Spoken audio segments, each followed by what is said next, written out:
Yes, welcome back. I hope I'm audible to you. Very good evening.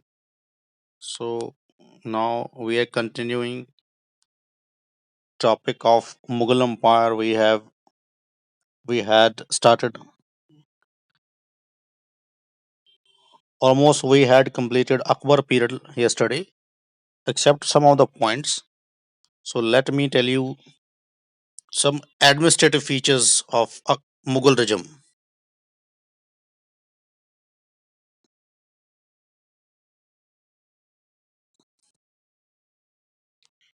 Akbar की जो administration थी mainly वो शेरशाह सूरी की एडमिनिस्ट्रेशन के ऊपर ही बेस्ड थी।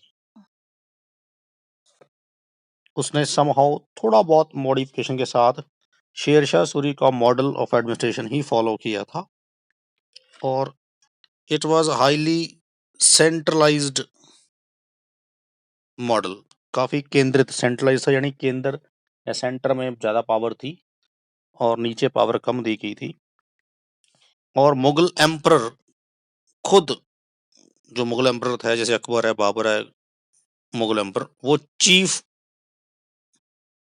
या सुप्रीम हेड है एडमिनिस्ट्रेशन का।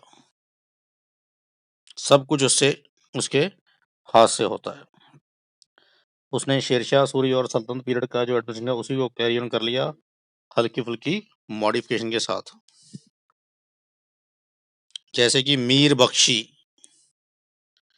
मिलिट्री का हेड होता था, मिलिट्री डिपार्टमेंट का, तो हमने पढ़ा था दिल्ली सल्तनत में भी यही था, उसी को कंटिन्यू किया। इसी तरह अकबर ने कुछ चीजें अपनी भी इंट्रोड्यूस की है। अकबर ने मनसबदारी सिस्टम इंट्रोड्यूस किया था। Mansabdari, Mughals are known for mansabdari system.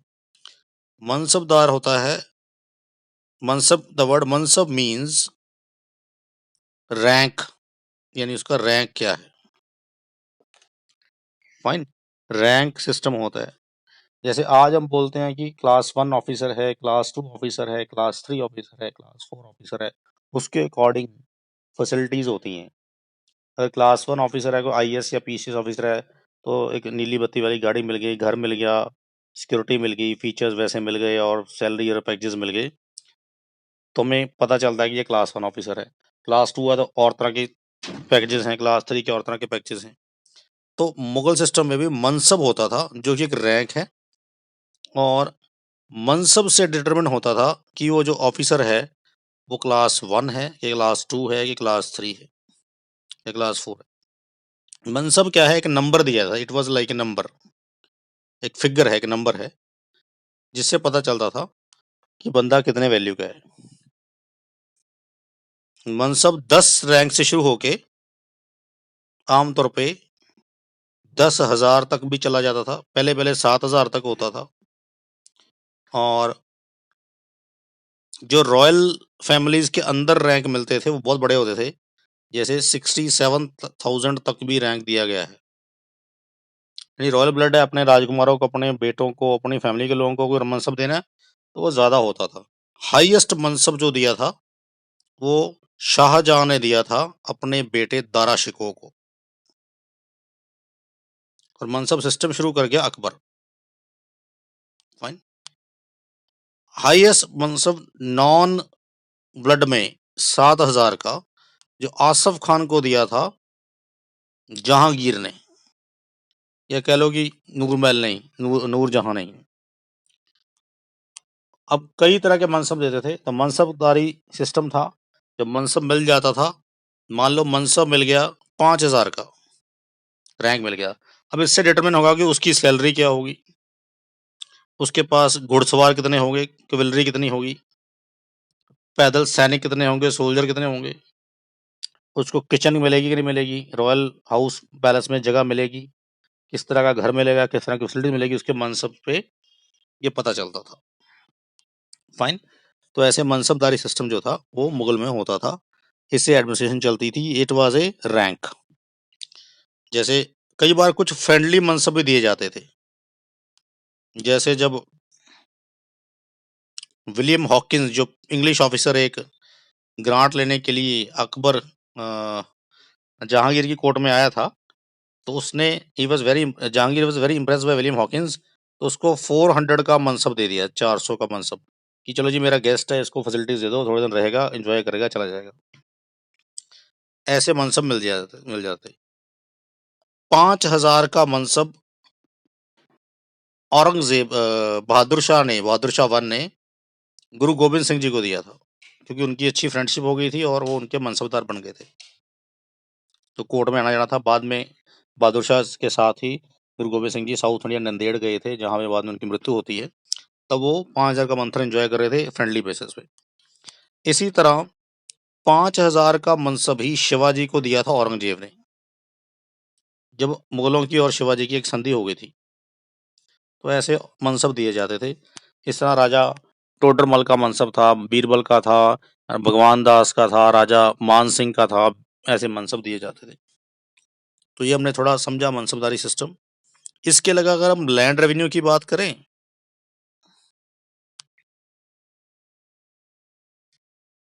तो मुगलों का जो लैंड रेवेन्यू सिस्टम था उसको हमने नाम दिया है जब्ती सिस्टम, बोलते हैं जब्ती, या सही सम टाइम बंदोबस्त सिस्टम।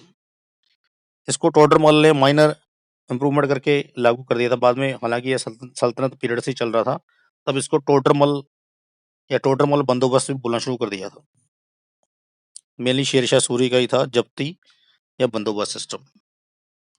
ये लैंड रेवेन्यू इकट्ठा करने का तरीका था कि भाई जब्ती मतलब लैंड की, एक बार अब लैंड मेजर करनी है तब कैश में या काइंड में रेवेन्यू होता था। ज्यादातर तो अनाज मिलता था।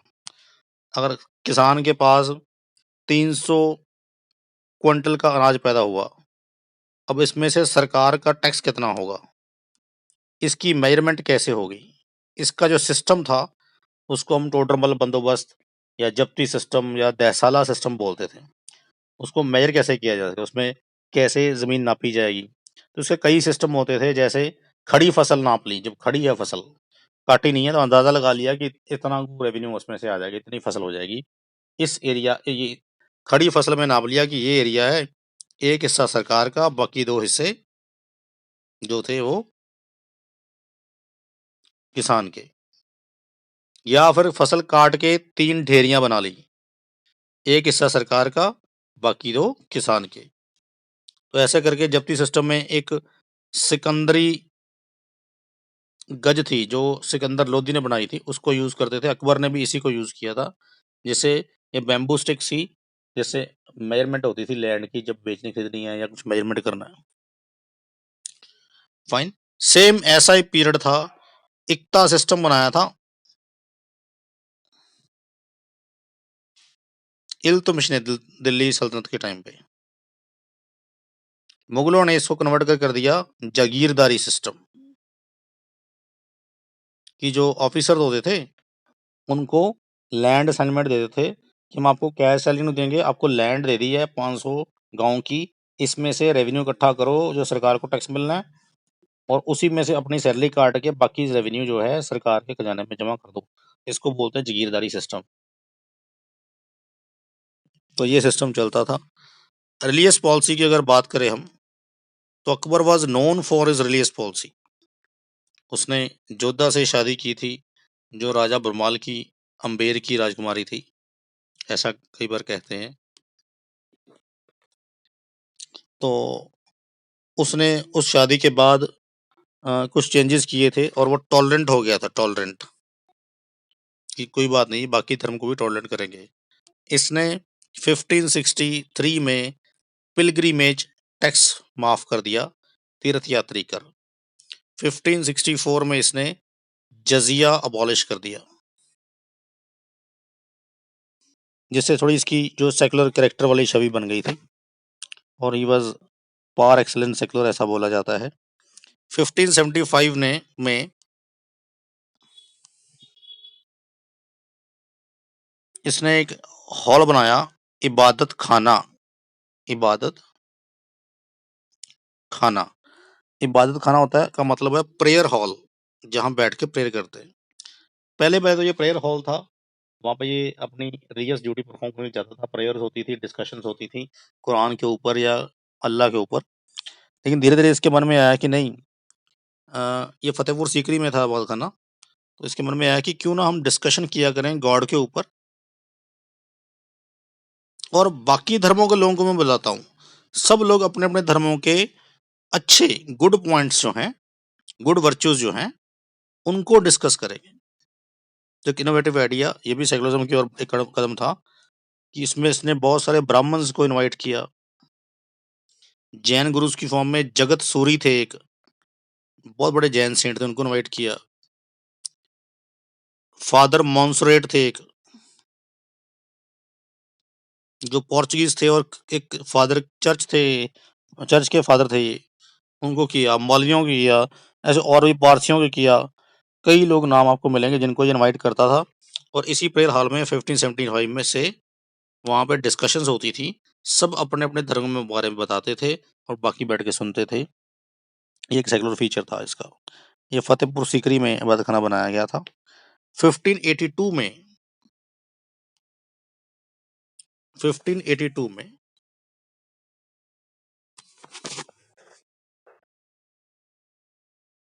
इसने एक बॉडी बनाई, दीन-ए इलाही।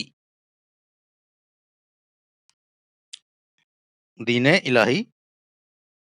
कुछ लोग कहते हैं कि इसने अपना नया धर्म चलाया था, रिलीजन फॉर्म किया था,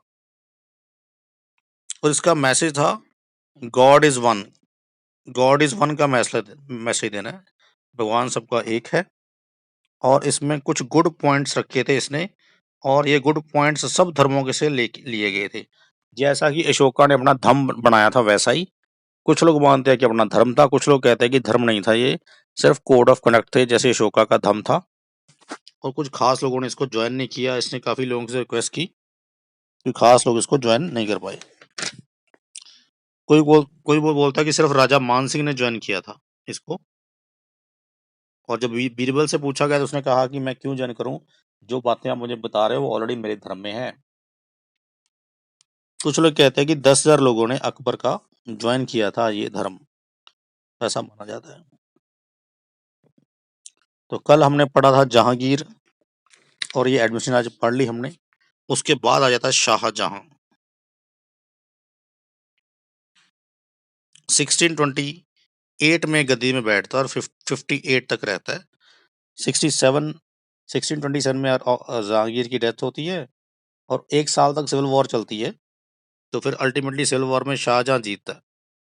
तो लाडली बेगम जो बेटी थी नूरजहां की, उसकी शादी हुई थी शहरयार थे, शहरयार। शहरयार सबसे छोटा भाई था शाहजहां का। तो ये जहांगीर था, ये नूर जहां।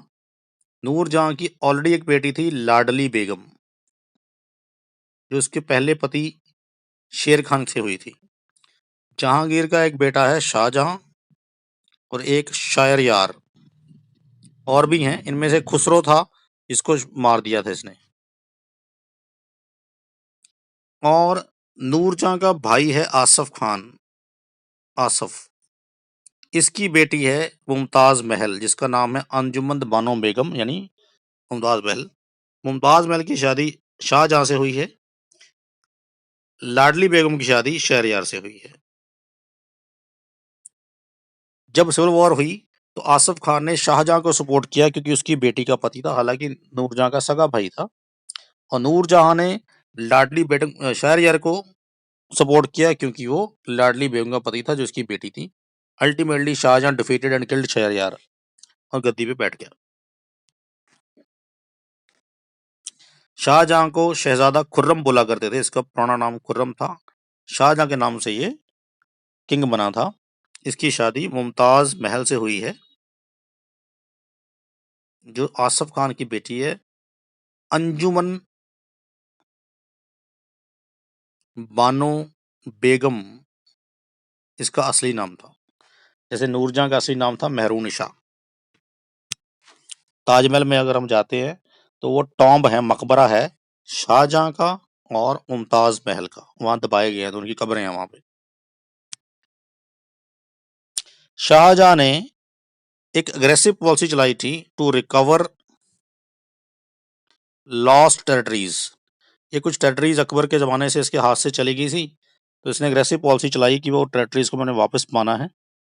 और फाइनली 1636 में इसने कई ट्रीटीज की थी, जिससे बीजापुर इसके साथ में आ गया, बीजापुर, गोलकोंडा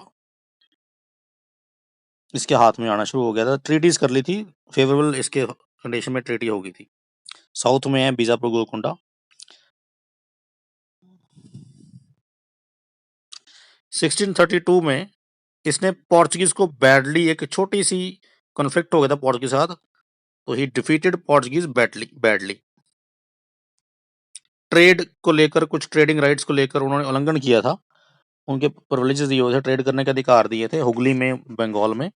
वहां पे पोर्चुगीज ने कुछ गड़बड़ियां कर दी थी, तो उनको खिलाफ एक छोटी सी लड़ाई छिड़ दी थी। और वहां इसका अपना मामा शाइस्ता खान गवर्नर था। एक बार मुमताज महल की कुछ दासियों को पोर्चुगीज ने तंग कर दिया था, शाहजहां ने ऑर्डर कर दिया कि इनको मारो। कहते हैं 10,000 पोर्चुगीज वर किल्ड, उनको प्रोसिक्यूट किया गया था। यानी बिल्कुल क्लियर था, और जब तक औरंगजेब तक अंग्रेजों को, पोर्चुगीज को, किसी को कुछ नहीं दिया गया, टो पे रखे गए थे। इसने कंधार, जो इनका आखिरी और लास्ट बाउंड्री स्टेट थी, उसको सिक्योर किया था, सिक्योर्ड इट। जहांगीर के टाइम पे वो चला गया था, और इसने दोबारा इमीडिएटली सिक्योर कर लिया और 45 किलेबंदी कर दी थी, क्योंकि वो पर्शिया के बिल्कुल क्लोज था। 1649 तक ये इसके पास रहा, 1649 में फिर इसके हाथ से चला गया था। शाहजहां के पीरियड को हम बोलते हैं golden age of Mughal empire, golden age of Mughal umpire,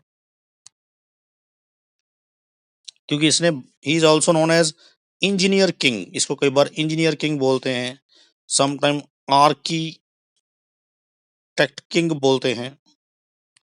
और एक है ताजमहल, इसने बनाया था, इसके चीफ जो डिजाइनर या इंजीनियर थे ईसा खान। ये बहुत अच्छा व्हाइट मार्बल, मकराना मार्बल से बना हुआ, वन ऑफ द 7 वंडर्स बोलते हैं, ज्वेल माना जाता अपने आप में। और इसका जो डिजाइन है वो उस्ताद ईसा खान ने बनाया था। हालांकि सिर्फ व्हाइट मार्बल ही है और कुछ उसके अंदर है नहीं, इससे ज्यादा बढ़िया बिल्डिंगें इंडिया में पड़ी हैं, उसको इग्नोर किया गया है, जो इससे ज्यादा मेहनत से बनाई गई हैं, ज्यादा समय लगा के।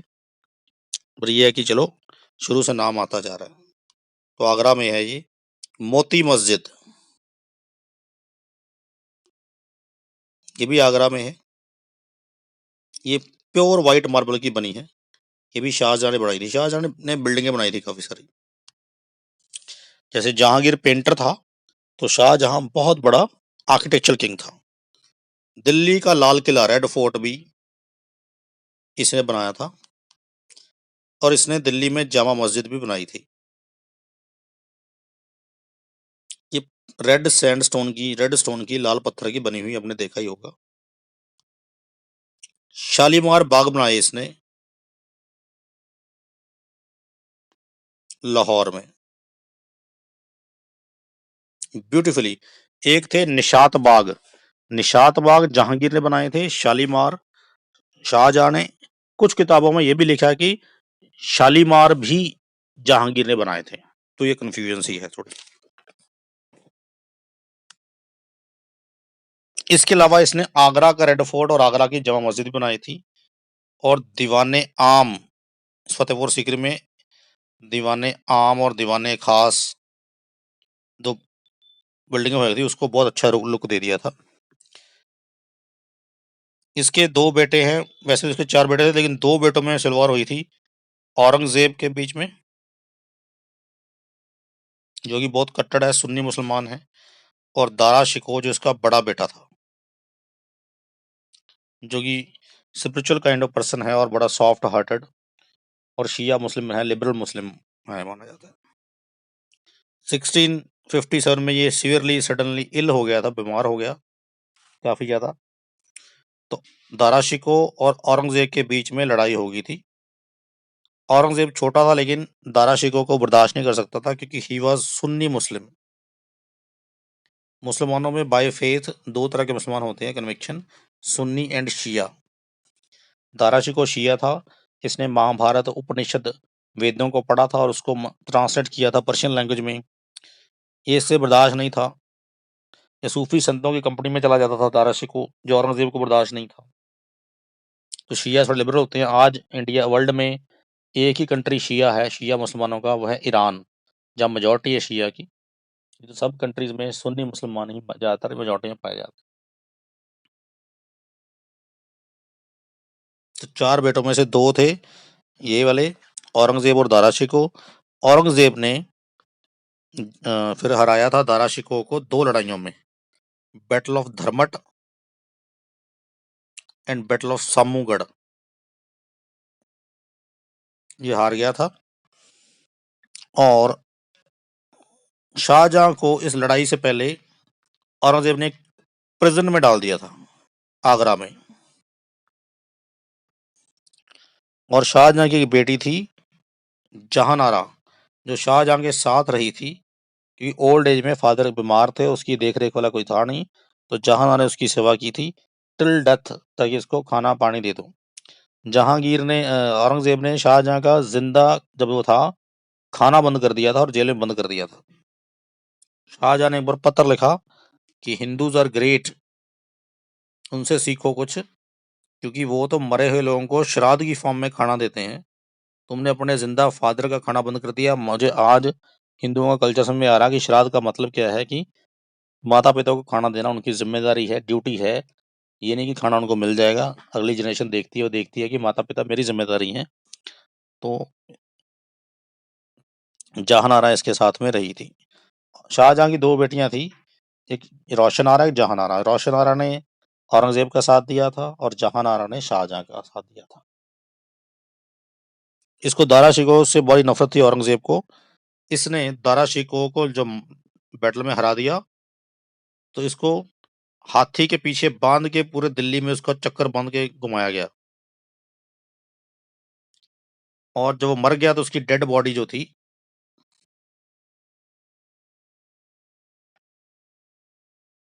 वो 2 दिन वरांडे में पड़ी रही। औरंगजेब देख ले अपने भाई को आखिरी बार, और ये देखने के लिए बाहर नहीं आया और बिना देखे उसको दबाया गया। फिर औरंगजेब किंग बनता है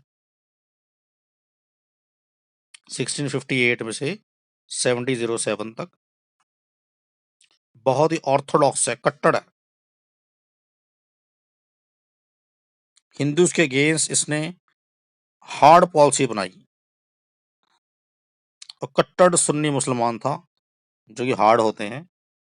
और इसने प्रॉपर कुरान की और आयतों को फॉलो करते हुए प्योर इस्लाम को अपनाया।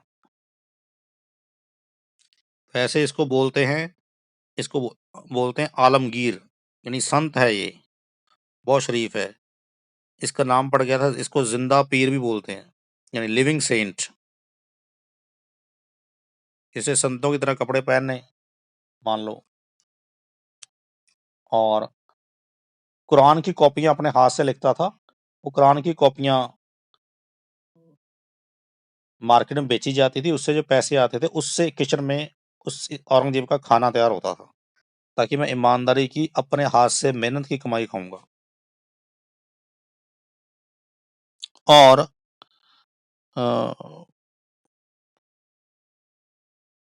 इसके टाइम पे 1675 में गुरु तेग बहादुर जी की शहीदी हुई है, जहाँ पे आजकल शीशगंज गुरुद्वारा है दिल्ली में, आपने देखा होगा।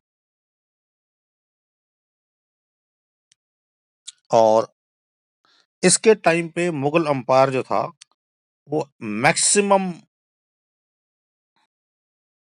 टेरिटोरियल लिमिट तक चला गया था, यानी सबसे ज़्यादा एरिया इसने एक्वायर किया था। अफगानिस्तान से लेके अरुणाचल प्रदेश तक और कश्मीर से लेके कन्याकुमारी तक इसका राज आ गया था। पहली बार था कि किसी इंडियन किंग ने इतना बड़ा अंपायर जो था कैप्चर किया था, नहीं तो साउथ इंडिया तो किसी के हाथ में कभी आया ही नहीं। वहाँ तो वही चोरा चेला पांड्या इंडिपेंडेंट रहे हैं, और इसने कैप्चर कर लिए थे। इसके टाइम पे ही ब्रिटिश पावर थोड़ी इंडिया में ज़्यादा पावरफुल होनी शुरू हो गई थी, पर इसके रहते तो कुछ नहीं कर पाई, पर इसकी डेथ के बाद वो ज़्यादा पावरफुल होनी शुरू हो गई थी। इसने टबैको पे बैन लगाया था, टबैको। जहांगीर ने टबैको को अलाउ किया था, तंबाकू खुद खाता पीता था वो, इसने टबैको पे बैन लगा दिया था। इसने अपना अंपायर नॉर्थ ईस्ट, मैंने बता दिया, चित्तगोंग, सोनदीप, असम, नॉर्थ ईस्ट अलग अलग एरिया में ले गया था और पूरा आ गया था। और डेक्कन, साउथ इंडिया को भी जीत गया था। औरंगजेब के 20 साल लाइफ के साउथ इंडिया में निकले हैं। 10 साल ये जब युवराज था और साउथ इंडिया का वाइसरॉय था शाहजहां के टाइम पे, तो वहां रहा। 10 साल एज ए एम्परर ये साउथ इंडिया में लड़ाइयां लड़ता रहा। इसने गोलकोंडा, बीजापुर वगैरह से, अहमदनगर से बहुत लड़ाइयां लड़ी। कहते हैं कि इसकी एक्स्ट्रा लड़ाइयां ही इनके ऊपर बोझ बन गई और इसी कारण मुगल अंपायर बाद में फेल हुआ, डिक्लाइन हुआ। इसने बहुत खर्चा कर दिया था लड़ाइयों में। तो इसके टाइम पे मिलिट्री इसकी बहुत बड़ी हो गई थी, चलता फिरता शहर होती थी मुगल आर्मी, जैसे कोई बहुत बड़ा शहर बसा हो तंबुओं में। इसके पीरियड को हम दो हिस्सों में बांटते हैं। एक है फेस 1, 1658 से 1668 तक, ये 58 है। इसमें इसने मेनली बीजापुर तक इसने अपनी टेरिटरीज एक्वायर की हैं, अहमदनगर तक, और ट्रीटियां कर ली उनके बाद। हालांकि इसमें कुछ ज़्यादा सक्सेस उसको नहीं मिला था, फिर भी अटेम्प्ट अच्छा था। फिर दूसरा इसका एक और फेस आता है, फेस 2। इसमें इसने डेक्कन स्टेट्स, मराठास के अगेंस्ट शिवाजी के खिलाफ लड़ाइयां लड़ी थी। एक बार इसने शिवाजी को कैप्चर भी कर लिया था। शिवाजी 3 महीने इसकी जेल में रहे थे और बाद में भाग गए थे वहां से विंडो तोड़ के। फेज 3 में इसने फिर एक फेज 3 आ जाता है। फेज 3 में इसने एक पॉलिसी चलाई थी जिसके तहत इसने बहुत सारी डेक्कन स्टेट्स को कैप्चर किया था साउथ इंडिया की, और इसने पर्सनली सुपरवाइज किया था बीजापुर की जो किलेबंदी की गई थी, गोलकुंडा को कब्जे में लिया गया था, कर्नाटका के रेड्डी को, मैंने बताया 10 साल साउथ इंडिया में रहा था। फिर फेज 4 आ जाता है एक, 1687 से 1707 तक लास्ट फेज जो है। पहले वाला ये वाला 1686 से 87 तक है, बस 1 साल का फेज है ये। इस फेज में और उन्होंने लास्ट फेज में या बहुत सारा टाइम साउथ इंडिया में बताया और मराठास के साथ लड़ाइयाँ लड़ता रहा और उस रीजन में अपना कंट्रोल स्टैब्लिश करता रहा साउथ इंडिया में, स्पेशली महाराष्ट्र में। तो बड़ा टफ पीरियड था। उस लड़ाइयों के दौरान ही इसने शिवाजी के बेटे सांबा जी को कैप्चर कर लिया था और बाद में उसको मार दिया था। और बाद में सांबा जी का बेटा भी था एक, शाहू, उसको भी जेल में डाल दिया था। बाद में बड़े सालों बाद रिलीज किया था शाहू को। सांबा जी को मार दिया गया था। शाहू को, जो सांबा जी का बेटा था, शिवाजी का पोता, उसको जेल में डाला गया था और उसको जब वो 21 साल का हो गया था तब छोड़ा था। बहुत छोटी एज में पकड़ लिया था। लेकिन इसके टाइम पे बहुत सारे रिबिलियन हो गए क्योंकि एम्पायर बड़ा हो गया, इसकी जातियां बहुत बढ़ गई थी, हिंदुओं को बहुत परसिक्यूट किया था। जनेऊ देख के ना, जनेऊ निकाल निकाल के मारते थे। इंस्ट्रक्शंस होती थी कि आज या तो हिंदू मार के आओ या कन्वर्ट करवा के आओ। तो या तो बताओ कितने कन्वर्ट करवाए या बताओ कितने मारे। तो जितना जनेऊ जो मारते थे उसका जनेऊ मार लेते थे, तब जनेऊ सब लोग पहनते थे और वो जनेऊ जाके पेश किया थे कोर्ट में कि सर मैंने 20 मारे, मैंने 30 मारे, मैंने 40 मारे। इसलिए इसके खिलाफ रिवोल्ट हो गई। इसमें बहुत इंपॉर्टेंट है मथुरा के रिवोल्ट। मथुरा में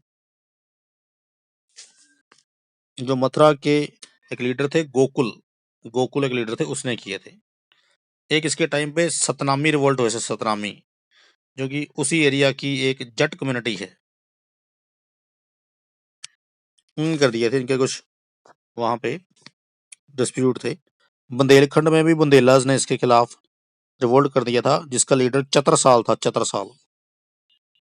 वैसे औरंगजेब बहुत ही मेहनती, इंडस्ट्रियस, मेहनती था, डिसिप्लिन्ड था, मैंने बताया, काफ़ी इसकी नियम स्ट्रॉन्ग थे, सिंपल हैबिट थी, सिंपल फूड खाना, अपनी कमाई का फूड खाना, ड्रेसिंग जो थी वो सिंपल थी, ऑर्थोडॉक्स मुस्लिम बन के रहना इसने, कट्टर आइडियाज इसके होते थे। ये इंडिया को उसका ड्रीम था कि मैं इंडिया को प्रॉपर इस्लामिक स्टेट में कन्वर्ट करूंगा,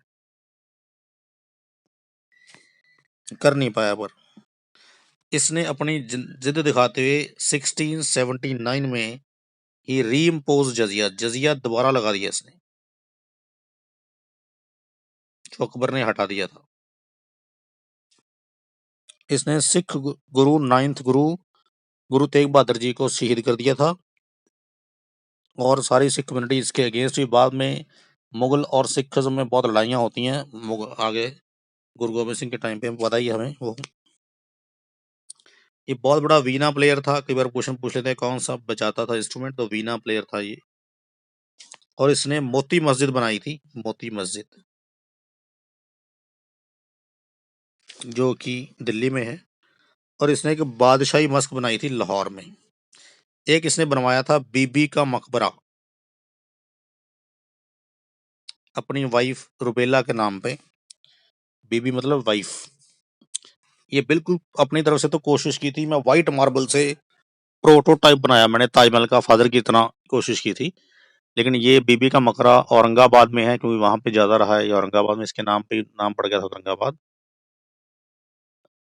लेकिन ये इतना खराब बना था, ताजमहल की 10वां हिस्सा का 100वां हिस्सा भी नहीं है, टेढ़ा मेढ़ा बन गया, दीवारें डिजाइन टेढ़े, देख के लोगों को हंसी आती थी कि ये इसने क्या बना दिया, बड़ा खराब बनाया था। आज भी है, लोग देखने जाते हैं।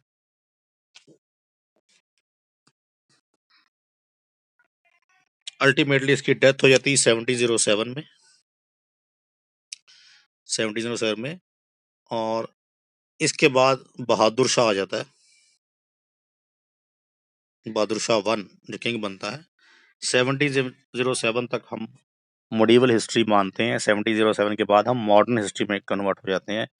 यानी इसकी डेथ के बाद के जो मुगल्स हैं उसको बोलते हैं लेटर मुगल्स, या sometime we call it weak Mughals. Fine. तो उसके बाद after 1707 we turn into modern history, हम मॉडर्न हिस्ट्री में एंटर कर जाते हैं। ठीक है जी। तो इसमें कोई डाउट है तो आप पूछ सकते हैं, जो अब तक पढ़ा है हमने। कल हमारा टॉपिक रहेगा लेटर मुगल्स। कल हमारा लेटर मुगल्स पूरा करते करते हम ब्रिटिश हिस्ट्री में एंटर कर जाएंगे कल, जो ब्रिटिशर्स कैसे कब्जा कर जाते हैं वो उसको हम कल देखेंगे। आज की क्लास में इतना ही करते हैं, कोई डाउट है तो आप मुझसे पूछ सकते हो।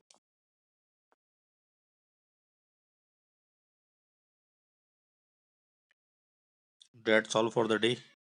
तो कल मिलते हैं सेम टाइम, इसी समय दोबारा फिर मिलेंगे।